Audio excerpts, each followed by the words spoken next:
सकाल यांनी काही आपल्या परिसरामध्ये मिळणाऱ्या काही माती आणलेल्या आहेत। माती म्हणजे काय? आपलं नैसर्गिक संसाधनांपैकी सर्वात महत्वाचं संसाधन आहे माती, पाणी, हवा। त्यापैकी यांनी 4-5 प्रकारच्या माती आणलेल्या आहेत या ठिकाणी। तुम्हाला पण माहिती आहे, पण त्याची ओळख नाही आपल्याला, आहे की नाही? तर मातीचे मुख्य 3 प्रकार पडतात मातीमध्ये असणाऱ्या कणानुसार, या छोट्या छोट्या कणानुसार। तर ही माती या ठिकाणी आणलेली आहे, आपण ज्याला वाळू म्हणतो किंवा रेती म्हणतो, हा मातीचा सगळ्यात महत्वाचा किंवा मुख्य प्रकार आहे। आपल्याकडे कमी प्रमाणात सापडते, राजस्थान वगैरे डोंगराळ भागामध्ये जास्त सापडते। ही रेताळ माती म्हणतात, त्यांना काय म्हणायचं? रेताळ माती। आणि त्यानंतर आपल्याकडे सगळीकडे सापडणारी ही माती आहे, काळी माती आहे की नाही, आपल्या शेतामध्ये असते। त्यांनी मस्त छानपैकी काळी माती बघा, या मातीला चिकण माती म्हणतात। या मातीचे जे कण असतात की नाही खूप बारीक असतात। कसे असतात? बघा तुम्ही या दोन्हीची थोडी तुलना करा। याची कण कशी येते? मोठे। याची कण कशी येतात? मोठे। मातीमध्ये असणाऱ्या जे कण आहेत छोटे छोटे, ते सगळ्यात लहान त्यांचा जो आकार असतो तो ह्या चिकन मातीचा असतो, आणि सगळ्यात मोठा जो आकार असतो या रेताळ मातीमध्ये असणाऱ्या कणांचा असतो। आता या दोन्हीच्या मध्ये एक माती असते, तिचं नाव असतं पोयट्याची माती। ही काही पोयट्याची माती, तिचे कण, तिच्या जो कणांचा आकार आहे की नाही, हा कणांचा आकार मध्यम स्वरूपाचा असतो। मध्यम स्वरूपाचा म्हणजे काय? या पोयट्याच्या कणांपेक्षा थोडासा लहान, पण या चिकन मातीपेक्षा थोडासा मोठा, अशा पद्धतीने ही पोयट्याची माती तयार झालेली असते। आणि ही पोयट्याची जी माती असते की नाही, पीक येण्यासाठी किंवा पिकांच्या वाढीसाठी सगळ्यात उपयोगी आणि सगळ्यात चांगली माती ही असते, पोयट्याची माती असते। म्हणजे जिच्यामध्ये थोडे थोडे खडे असतात आणि पाणी धरून ठेवण्याची क्षमता मध्यम स्वरूपाची असते, अशी माती ही पोयट्याची असते। तर हे 3 मातीचे मुख्य प्रकार आहेत। कोणकोणते बघितले आपल्याला? पहिल्यांदा चिकन माती, तिच्या कणांचा आकार एकदम छोटा असतो। दुसरा आहे रेताळ माती, तिच्या कणांचा आकार कसा असतो? एकदम मोठा असतो। आणि तिसरा प्रकार आहे हा पोयटा। पोयट्याची माती कशी असते? त्यामध्ये असणाऱ्या कणांचा आकार रेताळ मातीपेक्षा थोडासा छोटा आणि चिकन मातीपेक्षा थोडासा मोठा।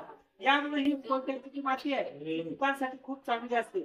आणि यांच्या तिन्हीचे गुणधर्म कसे असतात माहिती का? पाणी धरून ठेवण्याची क्षमता, एकदा पाऊस पडलं की खूप दिवस माती ही वाळत नाही, चिकन माती। बघा काळीचे शेत बघा, आपल्याकडे सगळे चिकन मातीचे रान आहेत, म्हणून एकदा पाऊस पडलं की खूप दिवस काय होतं, ते रान हरकत नाही किंवा वापशावर येत नाही, है की नाही? त्यामुळे पिकांची वाढ चांगली होत नाही, तेवढीशी मनावाशी जोमदार होत नसते। तर या चिकन मातीच्या कणांचा आकार खूप लहान असल्यामुळं याची पाणी धरून ठेवण्याची क्षमता सर्वात जास्त असते, सर्वात जास्त। आणि ही रेताळ मातीच्या कणांचा आकार खूप मोठा असतो। बघा वाळूमध्ये आपण बघा किती पाणी टाका, काय होतं रे? वाळू दिसतं का पाणी? वाळू टाकलं की पाणी मुरतच राहतं वाळूमध्ये, हे की नाही? म्हणून ह्या रेताळ मातीच्या कणांचा आकार खूप मोठा असल्यामुळं याची पाणी धरून ठेवण्याची क्षमता अत्यल्प असते, फार कमी असते। त्या शेताला दररोजही पाणी द्या, लगेच वाळून जातं। म्हणजे पाणी त्याच्यामधून काय होतं? निचरा होतं, सर्क्युलेशन फास्ट होतं त्या मातीमधून, म्हणून हिची पाणी धरून ठेवण्याची क्षमता खूप कमी असते। आणि आता या दोन्हीच्या मध्ये असणारी जी पोयट्याची माती आहे, हिची मात्र पाणी धरून ठेवण्याची क्षमता मध्यम स्वरूपाची असते। म्हणजे पोयट्याच्या मातीपेक्षा थोडीशी जास्त आणि चिकन मातीपेक्षा थोडीशी कमी, अशा पद्धतीने या पोयट्याची मातीची क्षमता, पाणी धरून ठेवण्याची क्षमता मध्यम स्वरूपाची असते, म्हणून ती पिकांच्या वाढीसाठी खूप चांगली असते। आणि दुसरी एक माती आहे बघा, आता यांनी आणली ही, आता ही माती तुम्ही कधी कधी डोंगराळ भागामध्ये गेला असताल ना, आपल्याकडे नाही डोंगराळ भाग, पण कोणी मामाच्या गावाला इकडे तिकडे गेला असेल, माळावर गेले असतील ना, तर माळावरल्या भागामध्ये असते बघा अशी ही लाल माती असते, आहे की नाही? लाल माती असते। मातीच्या आपल्या मैदानात टाकतात बघा, कबड्डी वगैरे खेळण्यासाठी ही लाल मातीसाठी ही मऊ असते, पण ही फार कमी प्रमाणामध्ये सापडते। कोकणामध्ये सगळ्यात जास्त सापडते बघा, हिला जांभा मर्दा शिता असं म्हणतात। काय म्हणतात? जांभा मर्दा। आणि आता सर म्हणजे बघा गेरू जो असतो की नाही, नैसर्गिक रंग लाल रंगात, हे नैसर्गिक रंग लाल रंग या जांभा मृदेपासूनच तयार केला जातो, तो नैसर्गिक रंग असतो। आणि दुसरं काय बघा, आपल्याकडे पहिलं खूप म्हणजे पहिल्या काळामध्ये आपल्याकडे घराचे बांधकाम व्हायचे, माळवदाचे बांधकाम व्हायचे, त्यासाठी काय करायची? पांढरी माती वापरायची। पांढरी माती काय असतं माहिती का? पांढरी माती ती काही नैसर्गिकरित्या उपलब्धता नसते तिची, जी चिकन माती पाणी साठवून साठवून एका ठिकाणी माती अशी पॅक सिमेंट सारखी तयार होते, तिच्यामध्ये चिकन माती मिसळून त्या दोन्हीची मिक्स केली की पांढरी माती तयार होत असते, है की नाही? म्हणजे अति पावसामुळे काय होते, चोपण जमीन तयार होतात आणि त्या चोपण जमिनीमध्ये थोडीशी सुत्री माती आणि हे घटक मिसळले की पांढरी माती तयार व्हायची. पहिलं बुर्ज वगैरे बांधायची, ते बुर्ज खूप पाण्यात जरी राहिली ना तरी आजच्या सिमेंट सारखं काम करायचे. असे पहिल्या किल्ल्याला वगैरे बांधायला हे पांढऱ्या मातीचा वापर केला जायचा.